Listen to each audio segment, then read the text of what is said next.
ಒಂದು ದಿನ ಒಂದು ನರಿಯು ತನ್ನ ಪ್ರಾಣವನ್ನು ರಕ್ಷಿಸಲು ಓಡುತ್ತಾ ಓಡುತ್ತಾ ಬೇರೆ ಕಾಡಿಗೆ ಸೇರಿಕೊಂಡಿತು. ಅಯ್ಯೋ ದೇವ್ರೆ, ಇವತ್ತಂತೂ ನಾನು ಹೇಗೋ ಬಚಾವಾದೆ. ಇನ್ನು ನನ್ನ ಕಾಡಲ್ಲಿ ಇದ್ದಿದ್ರೆ ಆ ಸಿಂಹ ನನ್ನನ್ನ ತಿನ್ಬಿಡ್ತಾ ಇತ್ತು. ಒಳ್ಳೇದಾಯ್ತು, ಈ ಕಾಡಲ್ಲಿ ನಾನಿನ್ನು ಆರಾಮಾಗಿರ್ತೀನಿ. ಅರೆ ಅಣ್ಣಂದಿರೇ, ನಾನೆಲ್ಲರಿಗೂ ಒಂದು ಮುಖ್ಯವಾದ ವಿಷಯವನ್ನು ತಿಳಿಸಲು ನಿಮ್ಮೆಲ್ಲರನ್ನು ಕರೆಸಿದ್ದೇನೆ. ಹಾ ಕೋತಿ ಅಣ್ಣ, ಹೇಳು.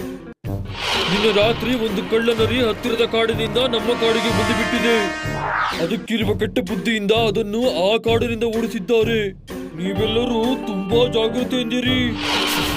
ರಾತ್ರಿಯಾಗುತ್ತಲೇ ನರಿಯು ಮಲಗಿದ್ದ ಪ್ರಾಣಿಗಳಲ್ಲೊಂದನ್ನು ತನ್ನ ಆಹಾರವಾಗಿ ಸೇವಿಸಲು ಯೋಚಿಸಿತು. ಮಲ್ಕೊಂಡಿರೋ ಈ ಪ್ರಾಣಿಗಳ ಮೇಲೆ ಆಕ್ರಮಣ ಮಾಡಿ ನನಗಾಗಿರೋ ಈ ಹಸುವನ್ನ ನಾನಿವತ್ತು ನೀಗಿಸ್ಕೋತೀನಿ. ಆದರೆ ಕಾಡಿನ ನಾಯಿಗಳ ಗುಂಪೊಂದು ಅದರ ಮೇಲೆ ಆಕ್ರಮಣ ಮಾಡಿದವು. ಅಯ್ಯೋ, ಇವರೆಲ್ಲಿಂದ ಬಂದ್ರು? ನಾನಿವಾಗ ಹಳ್ಳಿ ಕಡೆ ಮತ್ತೆ ವಾಪಸ್ ಹೋಗ್ಬೇಕು. ಬೇಟೆಯಾಡಲು ಯೋಚಿಸಿದ ನರಿಯನ್ನು ಬೇಟೆಯಾಡಲು ಕಾಡಿನ ನಾಯಿಗಳು ಅದನ್ನು ಹಿಂಬಾಲಿಸಿದವು. ತನ್ನ ಪ್ರಾಣವನ್ನು ರಕ್ಷಿಸಲು ಮತ್ತೆ ಹಳ್ಳಿಗೆ ಹಿಂದಿರುಗಲು ನರಿ ಯೋಚಿಸಿತು. ನಾನಿಲ್ಲಿ ಬಚ್ಚಿಟ್ಕೊಂಡ್ಬಿಡ್ತೀನಿ. ಇಲ್ಲಿ ನನ್ನ ಯಾರು ನೋಡಕ್ಕಾಗಲ್ಲ. ಅರೆ ಅರೆ, ಏನಿದು ಏನಿದು? ಇಲ್ಲಿ ನಾನು ಬಚ್ಚಿಟ್ಕೊಂಡಿದ್ರೆ ನಾನು ಯಾರ ಕಣ್ಗೂ ಬೀಳೋದಿಲ್ಲ. ಈಗ ನನ್ನ ಬಣ್ಣನೇ ಬದಲಾಗೋಯ್ತು. ಸರಿ, ಒಳ್ಳೇದಾಯ್ತು. ಈಗ ನಾನು ರಾಜ ಆಗಿ ರಾಜನ ಸುಖನ ಅನುಭವಿಸ್ತೀನಿ. ಅಯ್ಯೋ, ಇದೆಂತ ಪ್ರಾಣಿ ಇಲ್ಲಿಗೆ ಬರ್ತಿದೆ? ಅರೆ, ಇದು ಜಿಂಕೆ ತರ ಕಾಣ್ತಾ ಇದೆ. ಆದ್ರೆ ಯಾಕೆ ಇದರ ಬಣ್ಣ ಬೇರೆ ತರ ಕಾಣ್ತಾ ಇದೆ? ನನ್ನನ್ನ ಆ ದೇವ್ರು ನಿಮ್ಮೆಲ್ಲರ ರಕ್ಷಣೆಗೋಸ್ಕರ ಅಲ್ಲಿಂದ ಇಲ್ಲಿಗೆ ಕಳಿಸಿದಾನೆ.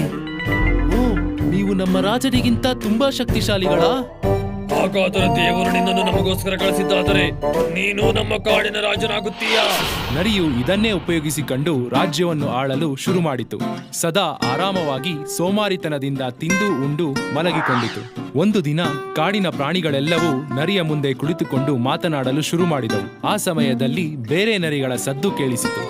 ಆ ಸದ್ದನ್ನು ಕೇಳಿದ ತಕ್ಷಣ ತಾಳಲಾರದೆ ಅದು ಕೂಡ ಅದೇ ರೀತಿ ಸದ್ದನ್ನು ಮಾಡಿತು. ನೀನಿನ್ನ ಚಾಲಾಕಿತನದಿಂದ ನಮ್ಮೆಲ್ಲರನ್ನು ಮೂರ್ಖನನ್ನಾಗಿ ಮಾಡಿದ್ದೀಯಾ. ಇದಕ್ಕಾಗಿ ನಿನಗೆ ಖಂಡಿತ ಶಿಕ್ಷೆ ಆಗುತ್ತೆ. ಎಲ್ಲ ಪ್ರಾಣಿಗಳು ರಾಜನ ಆಜ್ಞೆಯಂತೆ ಅದರ ಮೇಲೆ ಆಕ್ರಮಣ ಮಾಡಿದವು.